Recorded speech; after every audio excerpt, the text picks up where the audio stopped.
Good morning, everybody. Welcome to the first ever episode of Ball with Bo. And we start with the biggest event for the New York Giants since we won the Super Bowl after 2011. After firing Brian Daboll in November after a couple of very rough years for the New York Giants, the coaching search has finally come to an end. John Harbaugh agreed to a 5 year, $20 million a year deal, which makes him the highest paid coach in all of football. I think the highest paid coach in all of American sports, but definitely the highest paid coach in football. 5 years, $100 million to return the Giants back to their place at the top of the pecking order. The New York Giants have had a rough go of it for the last 15 years or so. Brian Daboll had a lot of success in his first year. He had Daniel Jones playing like a Pro Bowl quarterback, took us to the playoffs, actually won a playoff game, believe it or not.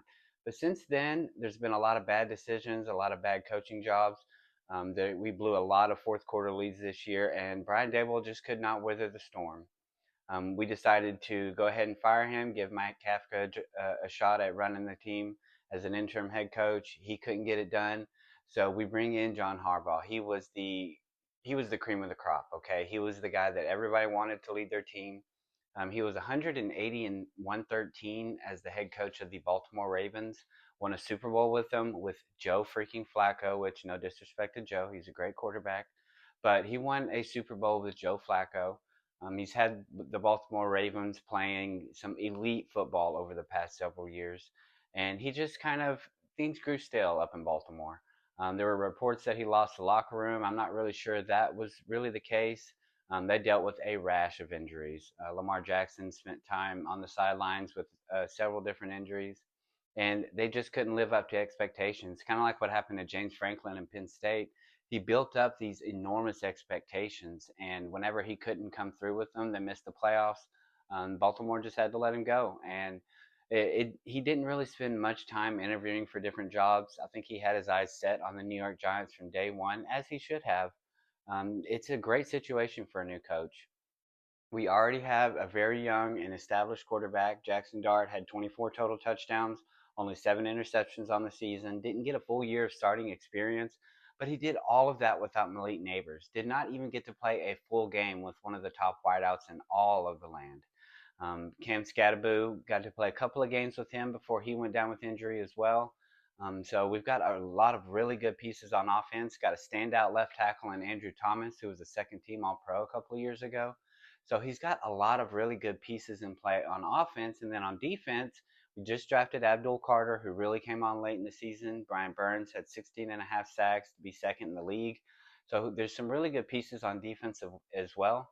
And it's one of the storied franchises in all of the sport. Okay, the New York Giants, we've won 4 Super Bowls throughout our history. They're one of the original franchises. They go way back to the 1920s. They've had really good ownership over the last several years. The Mara family has really done a good job of leading this organization, and that was very important to John. He came from a very good ownership over in Baltimore, and that was something that he really looked for in terms of his new team. Um, the biggest hangup was the relationship he's going to have with Joe Shane. Now, Joe Shane's the general manager. He's had a couple of good draft picks. He drafted Abdul Carter, drafted Malik Neighbors at 6 a couple of years ago. He traded up to draft Jackson Dart, though most people think that was Brian Daboll's doing. Joe Shane has also missed a lot. He let Saquon Barkley walk in free agency just to watch Saquon have perhaps the greatest season a running back has ever had and win a Super Bowl his first year. Let Xavier McKinney walk to safety, and he proceeded to lead the league in interceptions the next year in Green Bay. So he's made some very questionable decisions. And the real hang up and why it took so long to get the deal done was because John was trying to get it to where he's reporting directly to ownership. He doesn't run a report directly to Joe. He wants to report to ownership. And I think he has earned the right to do that. He's going to want to have a lot of say in how this roster is built. And coming in, he's got the number 5 draft pick in this next year's draft, which I think sets him up really nicely in building this team how he wants to build it. In terms of that draft pick, so the Giants have a few options that look really good right now. We could really use a number 2 receiver. Wan'Dale Robinson had 1,000 yards as a slot receiver. He's going to be a free agent. I think we definitely need to spend the money to re-sign him. He's been great. Just hitting 1,000 yards receiving in the NFL is hard to do. Wandale Robinson did it. He did it without many weapons around him. So he's a guy that you definitely want to retain, a guy that you want to make sure he feels comfortable with his contract, give him the money he's earned. And I think that, if we sign him and then we draft a receiver at 5, the other option would be drafting a right tackle. But I think drafting a receiver is the way to go. There's two of them that look like really good options right now.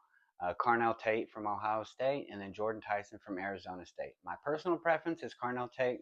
Comes from that long line, that long lineage of wide receivers coming out of Ohio State. 5 consecutive draft classes has Ohio State had a first-round receiver.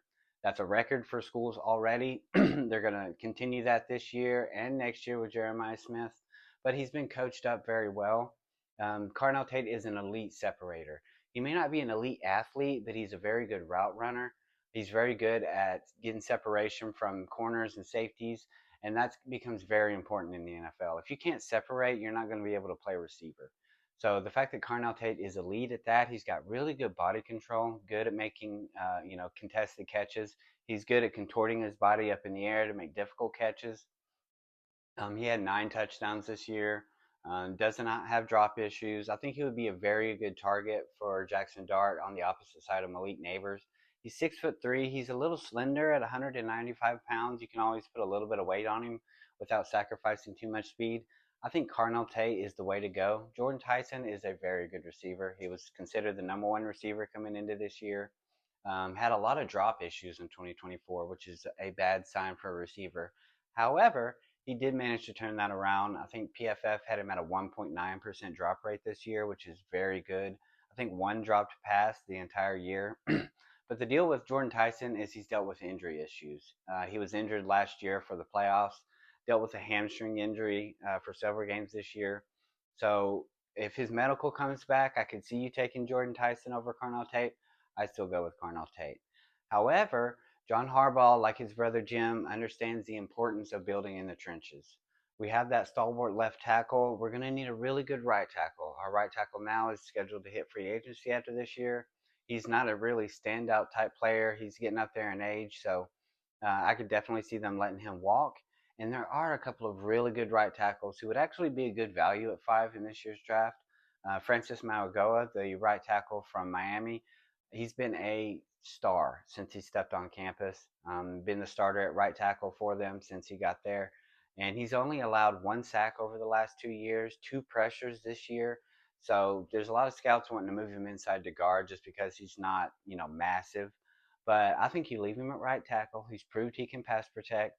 He's a very good run blocker. He's a mauler in the run game. Shows very good strength. So I think he would be a good option as well. The other option for right tackle is Spencer Fano. He's a very good right tackle from Utah. PFF actually had him as the highest graded player in all of the FBS in 2024. Came back this year, did not allow a sack. Did struggle a little bit against Texas Tech and that amazing defensive front they have. But who wouldn't?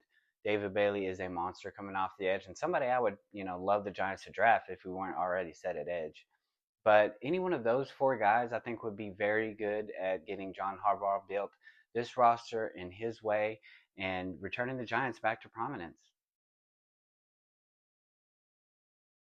Next, we have Dante Moore. Dante Moore made waves by deciding to come back to college, and I think that was the perfect move for him. If you want to call it Dante's decision, I think you could do that. Kind of funny. But Dante Moore showed out this year. His first year as a full-time starter. He sat last year behind Dylan Gabriel, which I think was a great move, something you don't see in the NIL era.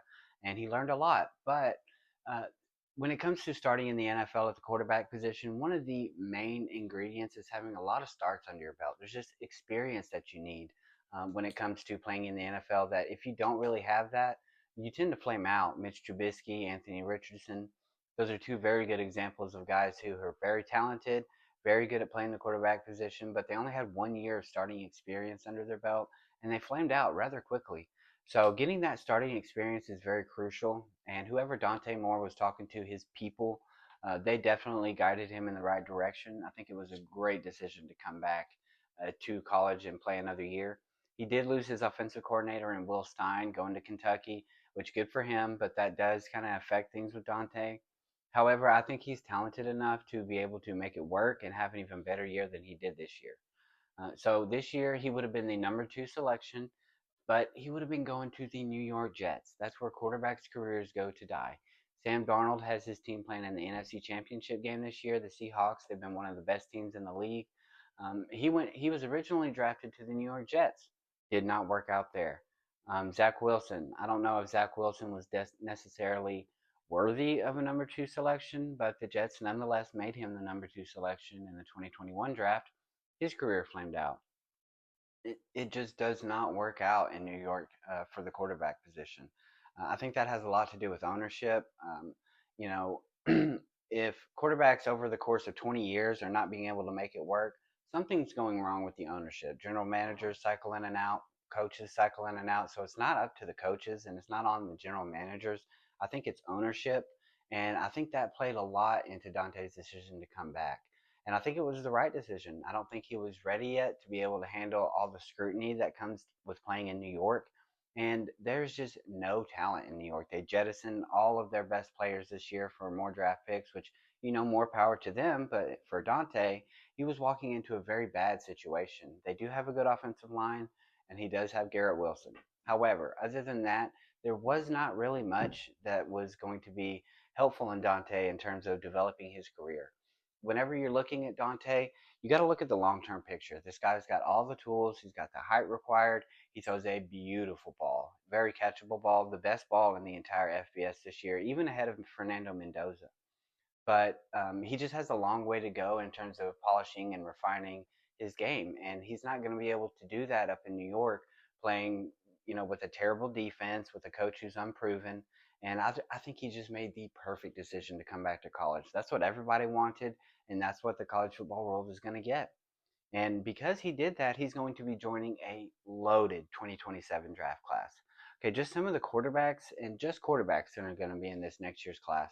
Arch Manning, who everybody thinks is going to be the number one overall pick, whatever draft he goes to. Obviously, uncles Peyton and Eli Manning, grandfather Arch Manning. So he's got the bloodlines, he's got the talent. He lifted Texas. He did not meet expectations this year, but the expectations were so high that I'm not sure anybody could have met those. But he did show a lot of promise, a lot of development throughout the year. And I think he could be worthy of the number one selection next year. But Dante Moore is going to be fighting him for that. Other than those two, you have Julian Sayin, who coming into his last game had the FBS record for completion percentage, sitting at almost 80%. So almost 80% of this guy's passes were completed. I know he's throwing to a loaded receiver corps, but Julian Sayin is a very talented quarterback. He's only a redshirt freshman this year, so he still needs a little bit of time to grow, but he should meet that 30 start threshold next year if he starts all of the games and does not get injured. And so I think Julian Sayin is definitely worthy of a high first round draft selection. Lenore Sellers, this is a guy who's got all the physical tools in the world. He's massive. He's been dominant in the SEC. The last 7 games as a redshirt freshman in the SEC, he had South Carolina playing its best ball that we've seen in ages. And he's got a killer arm. This guy's got the biggest arm of anybody in the FBS, and definitely the best arm talent. Whether or not he is very accurate with those throws remains to be seen. He's been playing behind a shaky offensive line, doesn't have a lot of weapons around him, had a bad offensive coordinator. I was honestly very surprised that he signed another deal to come back to South Carolina just because, things haven't been working out there very well. They're not a very good football team right now as it stands. So I was a little surprised at that, but he's loyal to South Carolina. That is something that scouts do love. They love the loyalty. They love coming back to school and trying to elevate your school to into that upper tier of the SEC. And so that's something that is working in his favor. I think if he can get some weapons around him, I think that Lenore Sellers is going to make that leap, and he's definitely worthy of an early first round selection. On top of that, you got Sam Levitt. Had Arizona State playing in the Big 12 championship game his first year as a full time starter as a redshirt freshman. This year, played some really good ball, but ended up getting hurt. He will be going to play for LSU and Lane Kiffin next year. Lane is a quarterback whisperer. He developed Jackson Dart, the New York Giants quarterback, and I think Sam Levitt made the right call. He's going to get to go play big time ball. He's going to get to show whether or not he's got the chops to cut it in the NFL.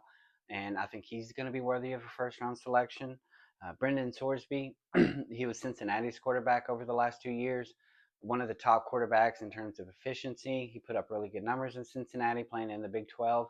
He is going to go ahead and transfer out of Cincinnati to go play for Texas Tech, which I think was a good move as well. This transfer portal, it's really good for quarterbacks.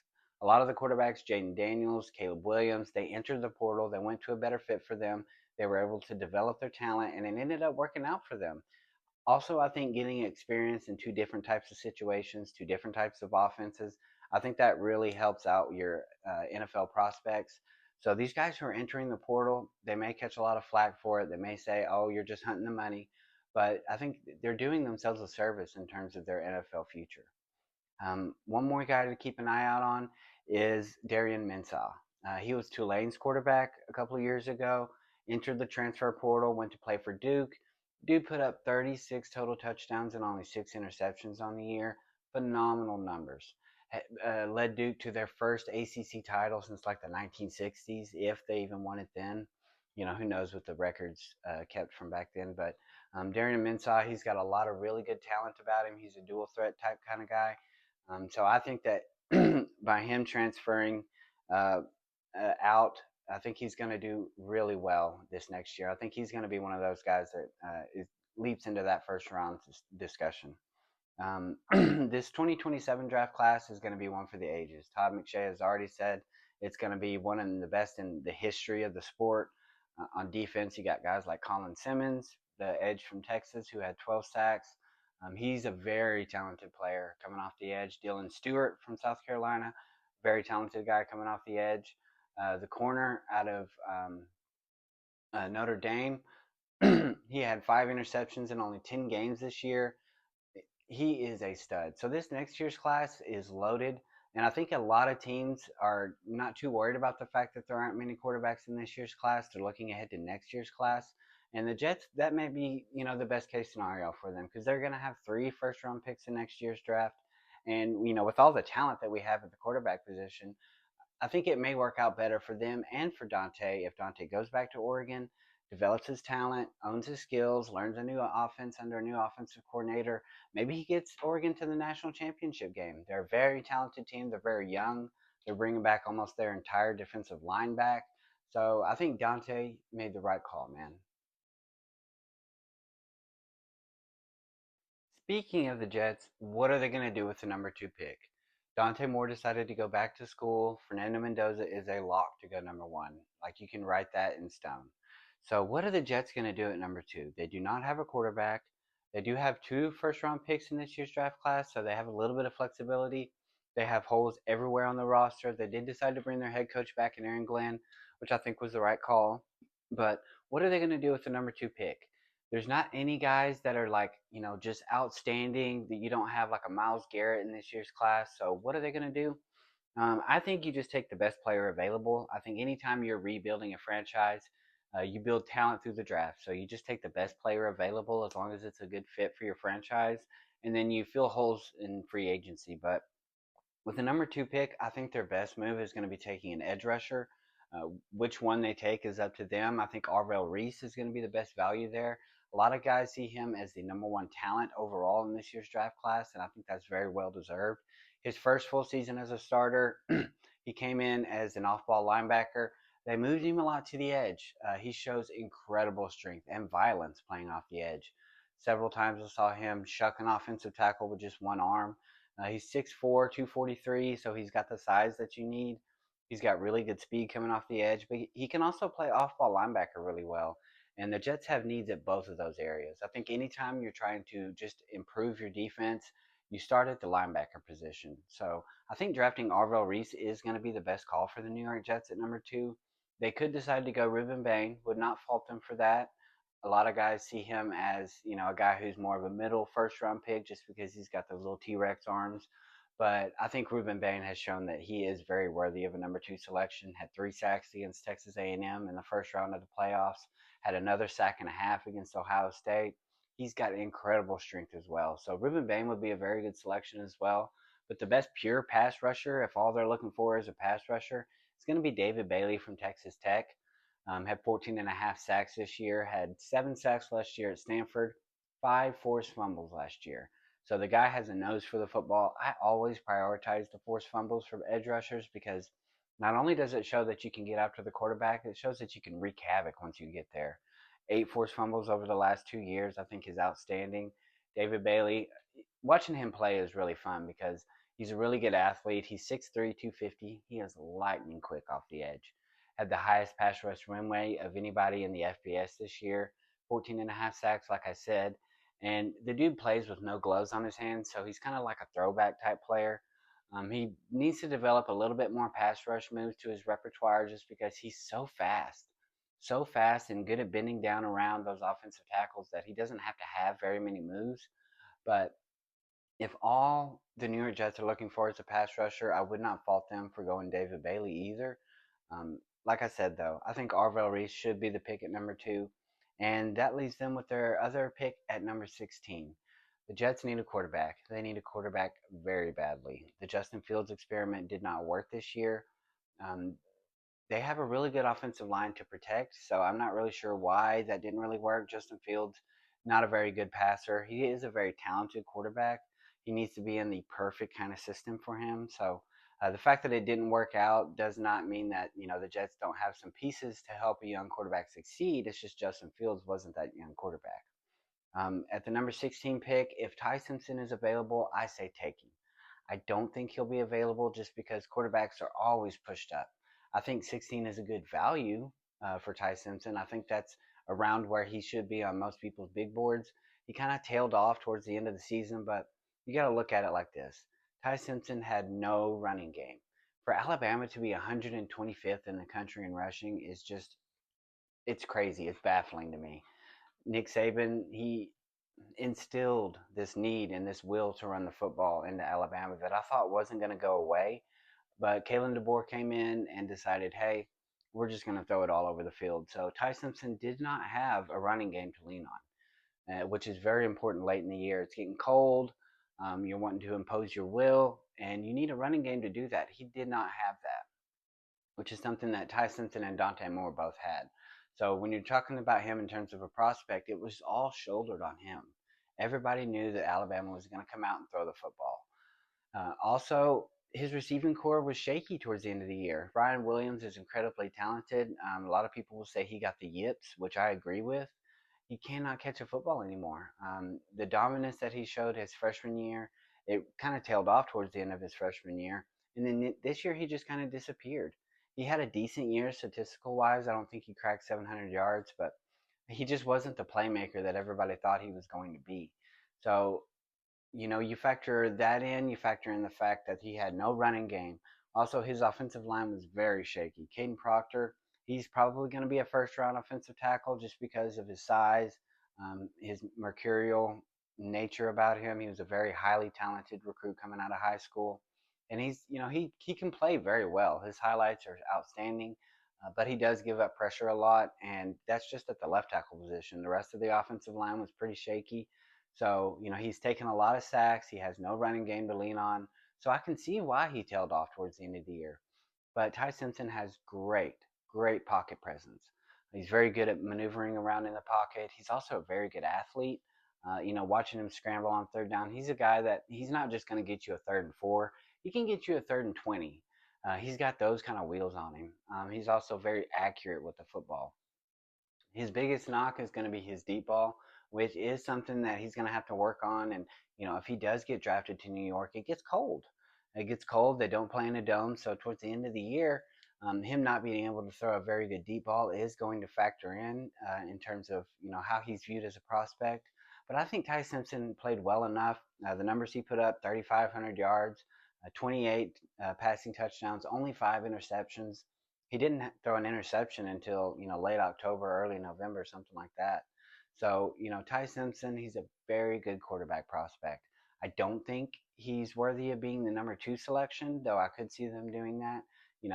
A lot of guys have the attitude of, hey, if he's your guy, go ahead and take him. There's no sense in waiting around, no sense in beating around the bush, like what the Giants did whenever they drafted Daniel Jones. If he's your guy, go ahead and take him. So I could definitely see the New York Jets picking him at number 2, but keeping in mind the fact that they have 3 first-round picks for the 2027 class, and Ty Simpson there's a good chance that they could get him at 16. I think they would be best to wait. I think that they would be best to kind of wait, feel it out, see how things are going. There's also Carson Beck and Trinidad Chambliss. Trinidad Chambliss burst onto the scene out of nowhere. Dude was at Ferris State coming into the year. He was like the number 250 transfer quarterback prospect. That's not prospect in the country. That's just in the transfer portal. But Lane Kiffin saw something in him, took a chance, and he responded by having the third most yards in the entire FBS this year. 28 touchdowns, only 3 interceptions, led Ole Miss to the second round of the playoffs. So Trinidad Chambliss definitely has everything that you need to be a first round quarterback prospect. I still need to watch a little bit more film on him to get a better feel. But I think Trinidad Chambliss is also an option sitting there at 16. He did sue the NCAA trying to get his 6th year of eligibility. Of course, they're fighting it like they always do. But if he is in this draft and Ty Simpson is gone at 16, I could see them going with Trinidad Chambliss. I think Carson Beck is very underrated. He's got the size you need. He's shown, especially recently, that he's got some athleticism to him. So Carson Beck, he's a proven winner. He won at Georgia. He's winning at Miami, has them back in the national championship game. So Carson Beck, although he does throw interceptions in bunches, which is something that is concerning. He also had the thing with the Lamborghini, dating one of the Cavender twins and all the drama surrounding that, which is not necessarily something you want from your quarterback. But in terms of his play on the field, I think Carson Beck is a first round talent at quarterback. I have him as the third rated quarterback in this year's draft class. So picking him at 16 is also an option. If they decide not to go quarterback with either of those two picks, a couple of other guys to keep in mind. Caden McDonald, they need to replace Quinton Williams. And Caden McDonald was, the best defensive tackle in the country this year. Had almost 60 tackles, had several tackles for loss, 3.5 sacks. He really came on late as part of that vaunted Ohio State defense. So I think getting him at 16 would be good value. Makai Lemon, the new quarterback who comes in is going to need somebody to throw to. Garrett Wilson is mega talented. He's a very good wide receiver, a Pro Bowl type level player, but he's going to need a running mate. And I think Makai Lemon, who won the Bolitnikoff Award this year, which goes to the best wide receiver, I think him coming out of USC, I think that would be a good option. He's more of a slot guy, but you can play him as your Z receiver, and he will do just fine. Okay, had over almost 1,200 yards this year. He was very consistent. So I think Makai Lemon would be a very good pick at 16 if he's available. Um, Also, they need to replace Sauce Gardner. They did get 2 first-round draft selections in the trade for him, so I definitely understand the value there. But you traded away one of the top cover guys in the entire league. He was a first team All Pro his first 2 seasons in the league, which is outstanding for a cornerback. To be a first team All Pro as a rookie, that's almost unheard of at the cornerback position. They're going to need to replace him. So the top 2 corners in this year's draft class are going to be Jermon McCoy, who had outstanding tape as a sophomore, but towards ACL in January, and he's still recovering from that, so we didn't get to see him on the field. Mansour Delane, also a transfer, came into LSU. He was one of the best cornerbacks in the entire FBS this year, had picked off 2 passes. I think he only let up like 13 receptions on the entire year. So he's a very good cover corner as well. I think either of those 2 guys would be a very good selection at 16. Yep, we got the college football national championship game tonight, Miami and Indiana. Either way, it's going to be a great story. The U coming back, or Indiana finally getting their due, and it's going to be one to watch. And then we got the Super Bowl, guys. This time is my favorite time of the year. We got the playoffs, we got the draft coming up, and you're going to see more on Ball with Bo. Thanks, guys.